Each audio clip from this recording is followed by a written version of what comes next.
Hello everyone, welcome to Shruti's Kitchen. Today let's make soft and buttery bread at home. People think that it's complicated, but it's so simple, and once you start making bread at home, you will never buy the store-bought ones because it's much more healthier and it's easy and it's therapeutic, and I love baking bread at home. So let's see the ingredients and start the recipe. So for making this, we need 3/4 cups of all-purpose flour, about 390 grams of flour, about 3 tablespoons of sugar and 3 tablespoons of milk powder. Use good quality milk powder to get nice and soft and fluffy bread. 250 ml of water. I'm going to use more if I need to. 1 teaspoon of salt, 3 tablespoons of unsalted butter, 2 1/4 teaspoons of instant yeast. So first let's start by making the dough. If you have the stand mixer, use that. I'm going to do it manually. So for the dough, I'm going to mix milk powder first into the all-purpose flour, followed by sugar. I like it a bit sweeter. Instant yeast. Do not replace with dry yeast. As we are using instant yeast, we can directly combine it with the flour. And some salt. I'm going to mix everything nicely so that all the dry ingredients are properly combined. We'll now gradually add in lukewarm water. It shouldn't be very hot. It should be just warm.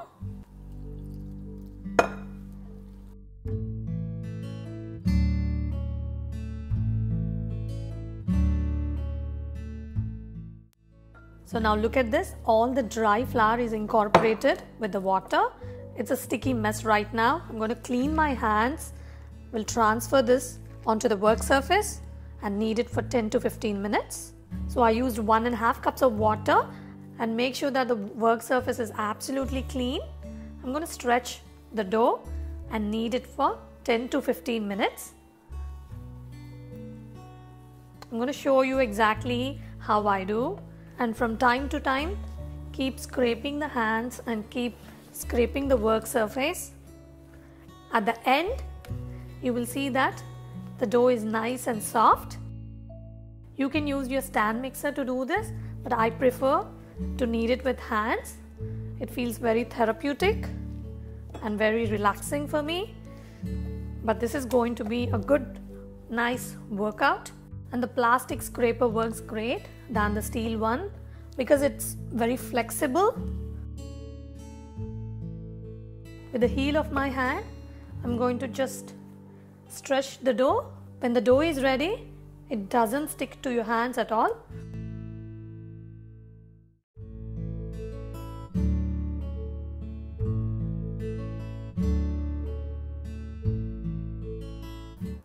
So now look at this. It doesn't stick to my hands at all.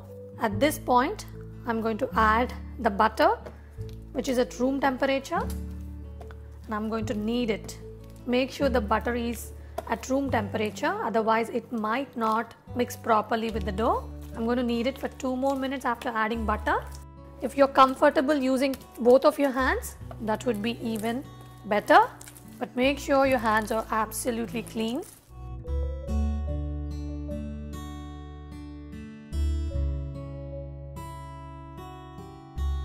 So now look at this. This is just the perfect consistency. Nothing sticks to my hands, and all the butter is nicely incorporated into the dough. Grease the bowl with few drops of oil or some butter and spread it all over the bowl. I'm going to rest the dough ball for 1 hour or until it becomes double in its size. Make sure you leave it in a warm place and keep this covered. The dough is looking absolutely beautiful. I'm going to get this onto the work surface. I don't need any additional flour. I want to keep it nice and moist. I'll start shaping into a log. Make sure that you seal the ends once you roll it once. By doing this step, you can eliminate the air bubbles. and seal it finally once again at the end.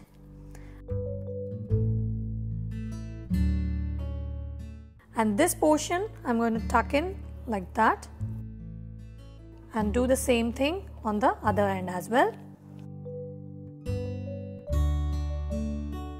Perfect.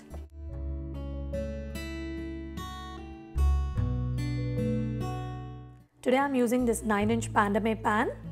You may use the standard bread loaf pan as well. This pan comes with the tight fitting lid like this. For the standard loaf pan, you will get the dome on top of the bread, but with this pan, you get absolutely perfect square bread slices. But as I told you, you can use any of these two pans. I'm going to grease the pan nicely with some oil. You can use some butter as well. I'm going to cover this and leave it in the warm place for half an hour or until it doubles in its volume. The dough has doubled in its volume. Preheat the oven to 350 Fahrenheit or 180 degrees Celsius and bake it for 25 minutes with the lid on, and after that bake it for 5 to 10 more minutes without the lid at the same temperature. After baking for 25 minutes, I'm going to open the cover and we'll bake this for 10 more minutes. It gets a nice golden color all over. Bread baked for 35 minutes exactly at 350 Fahrenheit.